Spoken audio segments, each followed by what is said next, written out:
Hey guys, welcome back to my channel. My name's Jessica Ward King, also known as the StigmaCrusher, and here on this channel we deal with issues of mental health and mental illness from my twin perspectives as a person with lived experience of bipolar 2 disorder and a person with a PhD in experimental psychology.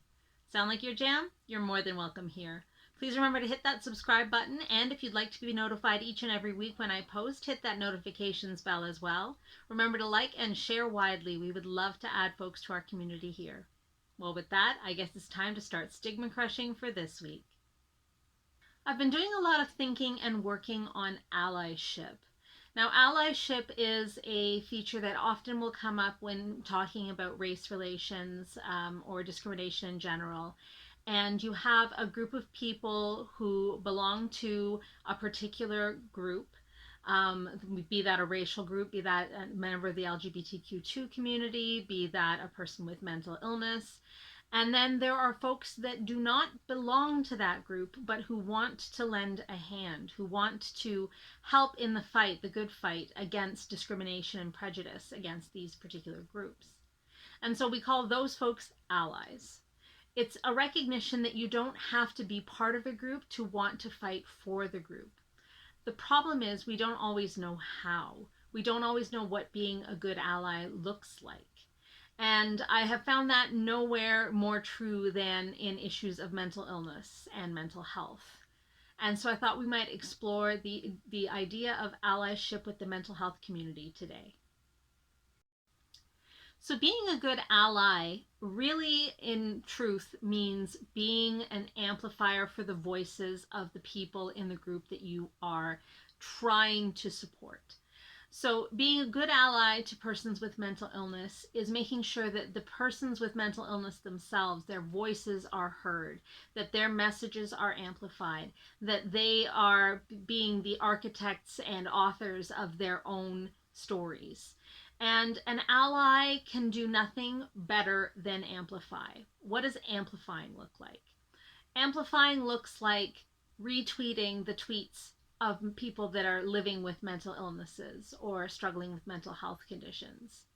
It means not putting your words and your opinions above those of that group and community, but rather putting their needs and their words as the forefront of your fight against discrimination and prejudice. It's so easy to jump in with both feet and say, you know, I love someone with mental illness and therefore I am going to speak on their behalf.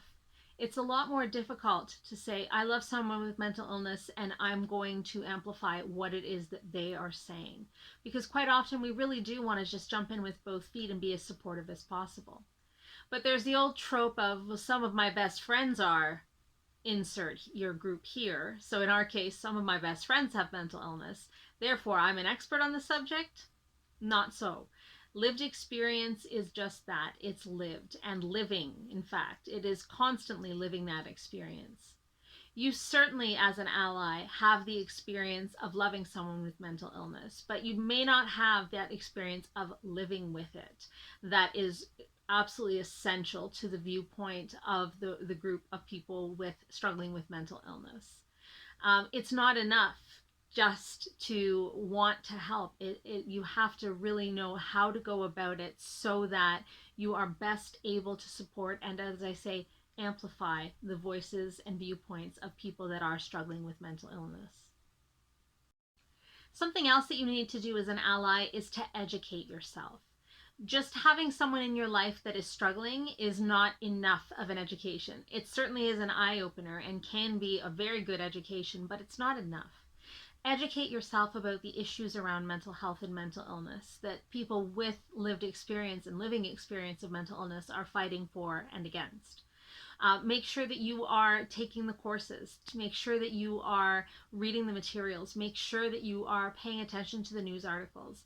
If you are wanting to be an effective ally, you need to educate yourself about the most relevant pieces of the fight for and against mental illness. But it's not enough just to educate yourself. It's really important to try to educate others as well. And so becoming an ally really means trying to share those resources that you do find, being one of those people that is constantly talking about on your social media, in person, on meetings, constantly talking about mental health. When we have Mental Health Awareness Week and Mental Illness Awareness Weeks, and by the way, Mental Health Awareness Week is coming this week. Very excited. You'll be seeing from me some of the videos from the past throughout the week, so watch for those. But when we do come to those special weeks, being one of the voices that helps to share resources and educate others about allyship for the mental health community and about mental illness in general. It's important as an ally for the mental health and mental illness community to create safe spaces. And as a person who is an ally, who may have privileges that those that are struggling with mental illness do not, you may be in the perfect position to create those safe spaces. It may be that you hold a position of power or that you have sway over a certain group or community that you could use, that you could leverage to get the message across about mental health and mental illness. It could be that you have the bandwidth and the energy to do what someone who is currently struggling with mental illness may not have the energy or the bandwidth to do. It may be that you help to organize, some kind of presentation in your organization or in your community group. It may be that you sponsor a student that is studying that particular, topic or mental illness. It may be that you do a variety of things, that you create those safe spaces where people can have conversations about mental health and mental illness, and where in a safe space, it's where people that are actually having lived and living experience can feel comfortable to talk about their lived and living experience, can feel comfortable to share, that there won't be any judgment, won't be prejudice and discrimination against them. And so if you are one of those folks that is enjoying some privilege in terms of a position of power or authority, it's really something that you can do, is create those safe spaces for people with mental illness to share their stories, and that will help to educate the rest of your community. And finally, and I think the most important thing, is speak up yourself. If you are seeing prejudice or discrimination or stigma, speak up. Crush that stigma. I know it sounds trite almost, but when you hear someone talking about mental illness flippantly, when you hear someone using inappropriate language, when you hear someone using metaphors or similes that are damaging to people with mental illness, it's important to speak up, and not just to speak privately to a person behind the scenes and after the fact, but to speak out in public where these inappropriate pieces of language or similes or metaphors are being used, so that you can educate everyone in the room about the inappropriateness of that type of language. I recall specifically once where a boss of mine used inappropriate language, said that senior leaders were being schizophrenic, and what he meant was they were doing one thing one day and one thing the next day, and they were really like a split personality.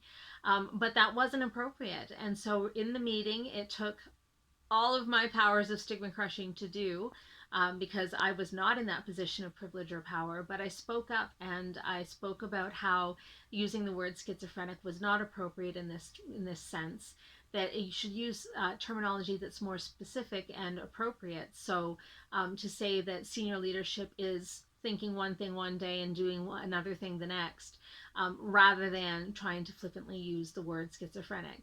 And it was a learning moment for everyone involved. I can't say that there was no embarrassment, both on my part and the part of the leader that was using that terminology, but we were all able to learn from it and to really have a better understanding of mental health and mental illness and the appropriate uses of language, especially coming from leadership.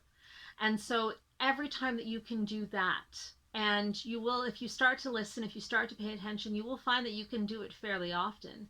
You may find that there are folks here on YouTube that are using words that connote mental health or mental illness inappropriately, that you might want to stand up and speak against. You may find that it's happening in your family or your friend circle, that people are liberally peppering in the words crazy and psycho in ways that are not appropriate and that are damaging to people with mental illness, that you can speak up and you can really create a learning opportunity for everyone in the room.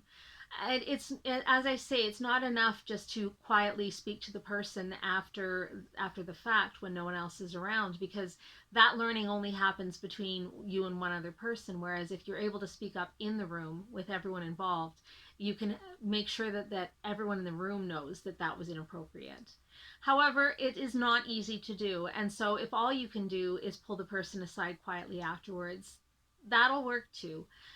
It's a lot easier to do, and in some cases maybe more appropriate. You may get further with a person as well, so use your judgment there on when and how to speak up, but do speak up.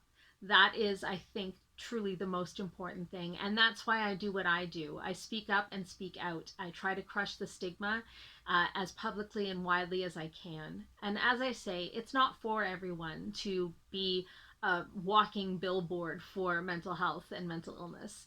And it may be that you don't feel you have the expertise. It may be that you don't feel you have that lived experience piece that would allow you to speak authoritatively. And that's where coming in and amplifying the voices of those who do have that education, that expertise, or that lived experience. So amplifying voices could mean amplifying the tweets and the videos that I put out each and every week. It could mean sending them to your networks. Shameless plug, I suppose you might say. But there are lots of other folks in the mental illness community that also put out content each and every day that you can certainly send to the rest of your contacts and that you can amplify. And so if you don't feel like you can speak out personally, amplifying is your next best option. And indeed, in some cases, it is the best option, making sure that the voices of people with mental illness are centered and are the voices that are being heard most often. So speak up yourself and amplify voices, two most important parts of allyship. Remember that allyship is built on trust and safe spaces. So making that those spaces for safe and trusted conversation are crucial. I hope that you've learned a little something about how to be a good ally to people with mental illness. If you are struggling with allyship, or you're struggling with your mental health and would like to know more about allyship, please do put a comment in the comment section below. I can't speak today. Put a comment in the comment section below on how you best see allies working in your own community and in your own life. And I would love to hear your stories of allyship. So please do comment down below. And that is going to take us into this Mental Health Awareness Week, at least here in Canada. And it's Mental Health Month in North America in general. So do look for me sharing some of my oldies but goodies from the past year in my tweets and posts this coming week. And do have a look at some of those.